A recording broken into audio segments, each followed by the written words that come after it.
海峡再现巨浪，某国战舰将以震惊全球的方式沉入海底。2026下半年的中国将重回1900清末剧本的大戏，咱们直接开聊。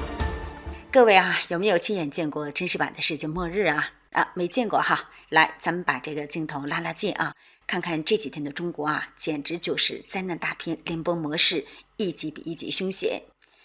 先是这个广西大坝突然溃坝，那紧接着呢，湖北就被龙卷风当头一棒，房子车子说翻就翻。随后呢，被这个网友封为立功台风的巴威呢，也毫不客气地横扫而过。现在好了，东北3省加上海直接是集体泡澡，暴雨洪水说来就来。但说实话哈，这几天啊，最让我印象深刻的啊，倒不是洪水了，而是一幅画面。我当时第一眼看到的时候，还以为这是 AI 生成的呢，因为这实在是太神了。来，咱们直接看画面啊，你看啊，整个村啊被冲得稀碎，房子呢是倒的倒，塌的塌，到处都是这个残垣断壁，连地价都被冲没了。可就在这废墟中央，一座小小的土地公神像呢，居然毫发无伤，就好像是这洪水长了眼睛，故意绕开了它。看到这儿哈，我相信咱们很多朋友都会有2种反应啊。第一种会说呢，这一定是巧合了；另外呢，则会说，是不是冥冥中真的有神明在守护啊？那到底是哪一种才对呢？说实话哈，咱也不敢随便下结论啊，每个人都有自己的判断吧。不过有句老话说得好，敬神明者，神以护之。更不可思议的是，就是有这个村民啊，后来回忆说，就在这洪水到来的前一个晚上，很多人居然都做了同一个梦。梦里呢，有一位白发苍苍的土地公，拄着拐杖，是挨家挨户的拍门，一直催促大家快上山，赶紧避水。还有这个村民说啊，那天深夜呢，村口的土地庙突然传来了一声异响，紧接着呢，村里的狗就在不停的狂叫。那这个呢，就让大家有一种预感，可能大事要发生了。所以天刚亮，村里就赶紧组织居民迁移了。结果没过多久，洪水就冲进了这村庄。等大水退去后，村民们纷纷来到土地庙查看，所有人都愣住了。虽然土地庙已经严重受损，但这个正中央的土地公神像却安然无恙，端端正正地坐在那里。最有意思的就是在这个土地公的头顶上有一块横批，上面清清楚楚地写着4个大字：行善积德。你说这土地公是不是也太神了？你看这大水冲的是天昏地暗，他老人家呢却用这简单的4个字告诉大家，做人还得多存善心，多行善事，这样不管遇到啥难事儿，老天爷和土地公都会多照顾你几分呢。而在这另一边上海的情况它就完全不同了。大暴雨一来，很多的街道转眼就成了汪洋。看到这些画面时呢，我倒是想起了那个流传很久有关上海沉没的预言。那当然有朋友会认为这个是网络时代出现的都市传说其实不是我跟你说网上已经讲到这烂大街的红眼石狮子的传说其实就出自上海一带的民间故事。当年这个上海民俗学者阮可章他就收集过不少陆地一夜沉没的民间故事。有意思的是他还从这个水晶柱、搜神记等古籍里呢，挖出了一个油泉县鹿城围湖的古老传说。那这里的这个油泉县就是在今天上海西南部到浙江嘉兴这一带。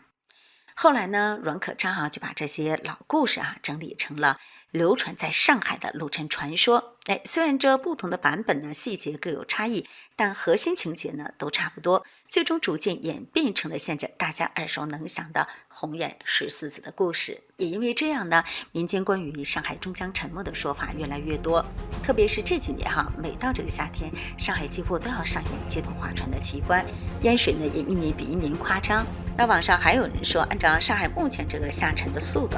再过7-8年，那大家去上海可能真的开潜水艇了所以网友们纷纷猜测，这些民间预言该不会真的要应验了吧？而就在我左手这篇稿子的时候，脑海里突然浮现出一句多年前的恐怖预言怎么回事呢那时我因为坚持信仰真善忍这个价值观，被中共呢关押在上海闵行区看守所。当时呢，中共是严禁其他人跟我说话，谁要是跟我说话，谁就要被戴铐子。但是有一位阿婆硬是冒着风险偷偷凑过来，在我耳边压低声音说了一句话，他说上海将来会变成一片汪洋大海。但当时那种高压环境下，我根本没有办法跟他多聊，更不知道这背后还有什么更多的细节现在回想起来确实有点恐怖难道当年的那位阿婆才是看到未来的预言家吗？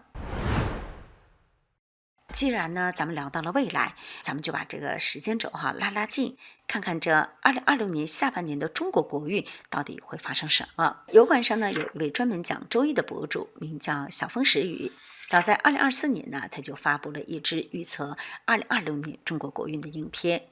万万没有想到2年后的今天这支影片竟然被网友给重新翻了出来，又火了，播放量一路冲破15万。为什么大家都跑去考古这支影片呢？因为这不少网友发现说他当年卜算出的内容准到让人头皮发麻。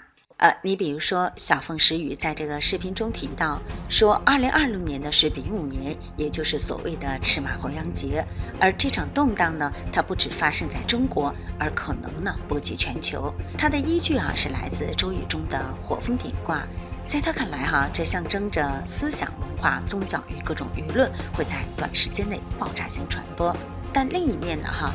信息传得越快，政府会怎么做呢？当然是越发警惕咯，甚至会不惜这个代价，加大对这个网络媒体和言论的管控。大家最近应该都明显的感觉到了，就是中共的大外宣是越来越凶，对这个海外的异议人士的打压更是明目张胆。而那些仍在中国大陆每天冒险翻墙来收看咱们节目的朋友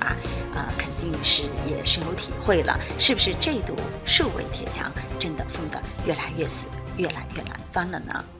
请问我身边呢就有一位过去做这个翻墙软件售后的朋友据他的了解呢，最近已经有大量的翻墙工具直接停止营运，想翻到墙外看个影片真是难上加难紧接着小凤是又提到说，这个火风鼎里面呢还藏着一个遮天怪卦，那这个卦可不得了了，它代表这个矛盾已经积累到临界点，随时呢可能有人要突然翻脸，甚至强行突破了。他当时就推测说2026年的前后呢，某些国家的领导人呢可能会突发健康危机或重大变故，甚至有人会做出极度强硬、一意孤行的决定，进而呢引发政治大地震。看到这儿是不是又和这个当下的局势对上了呢？从这个年初委内瑞拉总统马杜罗遭遇的这个重大的变故，到如今伊朗局势持续升级，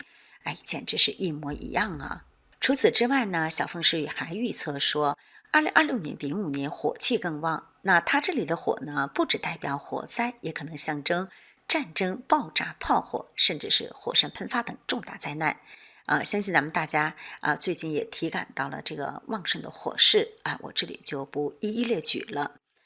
但这里我想最重磅的还是他对中国2026年下半年的具体预测。首先呢，他从这个地水湿变对为泽的卦象中看到了强烈的战争与动荡的信号。湿它本身就是有这个军队出征和战争的含义，而后续的这个卦象呢，则暗指损伤、流血和死亡。这两个卦连在一起，拼凑出了一个令人十分心惊的画面，就是军队已经集结局势不断升温，冲突随时呢可能一触即发。因此他判断说2026年的下半年呢，中国周边的军事紧张可能进一步升级，尤其是台海局势存在突然恶化，甚至擦枪走火的风险。巧的是有这个网友发现他的这个预测居然跟美国的预言家阿曼达·格雷斯的这个警告对上了。早在2025年的一档节目中，阿曼达曾对这个镜头高声警告 Taiwan, Taiwan, says the Lord, high alert. North Korea, says the Lord, and Iran. Events in tandem, says the Lord. The clock is almost at midnight for their leaders. Oh, China, including the very serious maneuver you are about to make against Taiwan. As you constrict, O serpent, I, the Lord, shall constrict your markets, your false images. A very large monument of a false god in China shall break and fall as a sign, says the Lord. 阿曼达还预言说，中国领导层的内部可能爆发反叛，过去最信任的亲信呢，最后呢可能反咬一口，把整个的权力核心撕得四分五裂。另外，在这个阿曼达描述的未来画面里中国内陆一座关押基督徒与良心犯的秘密监狱呢，会在突发大地震中被直接震开大门，无辜的受害者将重获自由。与此同时，台湾海峡将掀起巨浪，某些自以为先进的战舰一旦贸然开火，将会以震惊全球的方式直接沉入海底。不仅如此呢，阿曼达还提到了神对中共领导层的警告：我必践踏你们的金钱。那用阿曼达的话说就是中国的金融市场、房地产和银行体系都会在这个短时间内连锁崩塌。巧合的是小峰诗雨呢，他也提到了这场经济风暴。他说2026年中国普通人的生活压力会进一步加重，经济继续恶化，民众赚钱呢是越来越难，政府会加强对基层的压榨来维持运转。但更滑稽的是中共的这套官僚体系自己先崩了，中央、地方跟这个中层官员之间出现严重断层，上面下达命令，下面根本懒得理。尤其是东北等地的这个地方官员可能开始大搞阳奉阴违、自立门户，甚至自己折腾出一些根本收不了场的大烂摊子。小峰诗雨还提到，他曾呢专门分析过一名红三代的八字。他说，这位红三代出身显赫，名格呢也相当富贵。然而到了2026年的丙午年，他的命盘会突然出现剧烈震荡，整个家族呢可能遭遇重大灾祸，被卷入一场严重的政治危机。但这不只是一个家族的转折，作为中共权贵体系的一员，这名红三代的命运呢，或许正是中国国运运动的缩影。博主小峰诗雨还在这个预测影片中呢，抛出了一个更让大家震惊的结论。他说2026年的中国呢，可能会重演1900年清末剧本的大戏。那他提到一个很有意思的细节就是在之前呢，中国有一个火爆的综艺节目《我是歌手》中呢，那英在对抗外国歌手的片段在中国网络上走红，让他瞬间就联想到1900年庚子年清政府对外宣战前那种激昂又浮躁的社会情绪。大家可以算算时间，从1900年到2020年，正好跨越了2个60年甲子周期。所以在博主看来当这种类似的民族情绪和文化符号再次出现，后面的历史走向恐怕要跟着重演了。所以他特别提醒大家，一定要盯紧1904、1906、1907年前后发生的那些历史事件。未来的几年呢，中国国运的剧情呢，很可能会跟当年出现惊人相似的翻版。台湾的经济学者、政治评论员吴家龙呢，也提出了类似看法。可能很多人都在说，你们唱衰中国这么多年，中国不是还好好的吗？不还是世界第2大经济体吗？但吴家龙认为很多人不知道，现在中国面对的其实根本不是某一个行业景气不好，而是多场危机同时爆发，房地产暴雷、青年失业潮、地方债务崩塌，3把大火同时在狂烧。从民营房企、地方政府到大型国企，都背负着巨额债务。更要命的是，这个中共中央现在他自己都穷得叮当响，根本没有能量再去转移支付补贴地方，只能叫地方政府自己想办法。那照这个趋势走下去，中国未来很可能会出现中央变弱、地方变强的局面。中央呢越来越管不动，也养不起地方，而地方呢为了自保，开始各自为政，就会出现这个清末时期东南互保的翻版。美国的预言家阿曼达在对台湾发出这个预警时呢，他还描述了这样一幅画面。他说呢，当时北京的情报机构正满世界寻找五角大楼的安全漏洞，想利用部分这个高层官员的弱点和贪念呢，来换取美军防卫台湾的核心情报。眼看着猎物就要上钩，中共领导人也以为胜权在握。结果就在最后一步，局势突然翻盘，中共最高领导人会瞬间失去立足点，从高处重重摔下，头部遭受致命创伤。巧合的是，博主小峰石宇通过周易推演之后呢，也得出了与这个习近平健康和权力变化有关的判断。他认为呢，习近平的个人命运跟这个中国国运是高度绑定的。外界疯传的龙体违和恐怕不是空穴来风，尤其是到了2026年10月甲戌月之后呢，可能出现2个明显变化：一是健康状况直转急下，二是呢权力呢受到限制或是削弱。而且他认为这种变化不会一下子结束，而是会延续好多年。另一位博主名叫杨成英和呢，也得出了一个相似的结论。他认为呢，2026年是习近平人生中的重要转折点，因为这一年他将结束持续10年的辛亥大运，正式转入庚戌大运。换句话说，改变的或许不只是1年的运势，而是接下来10年的命运轨迹。所谓换大运，就像人生进入一个新的阶段，新旧运势交替时，个人判断、外部环境和权力关系都容易发生变化，还可能出现无法阻挡的突发事件。按照这位博主的推算，习近平是在2026年5月前后正式进入庚戌大运。一旦进入庚戌大运之后呢，原本支撑他的力量可能开始减弱。那这就意味着什么呢？他可能不会立刻被拉下马，但会出现极其荒谬的这个官场奇观。比如说命令根本出不了中南海，官员表面上对他高呼万岁，私底下呢全在拖延躺平，阳奉阴违，维持权力的代价越来越高。他虽然还在那个位置上，但过去那种一句话定乾坤的绝对权威呢，已经彻底烟消云散了。与此同时，2026年的中国经济也可能继续恶化，而对于习近平最直接的压力就是财政危机。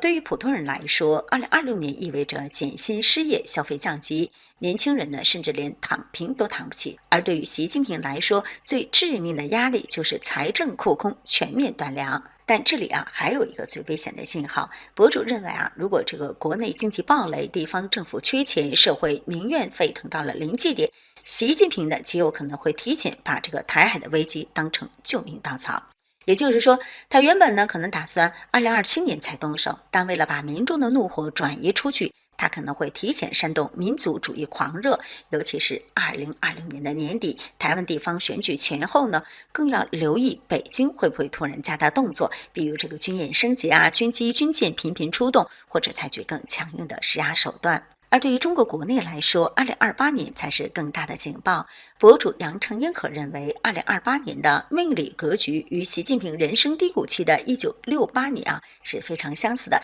因此他可能再次遭遇重大危机，包括健康恶化、权力受挫，甚至会直接下台。好了，说完了。如果大家喜欢奇闻的节目呢，就请点赞、订阅、转发，鼓励下奇闻。我们就下次节目再见喽。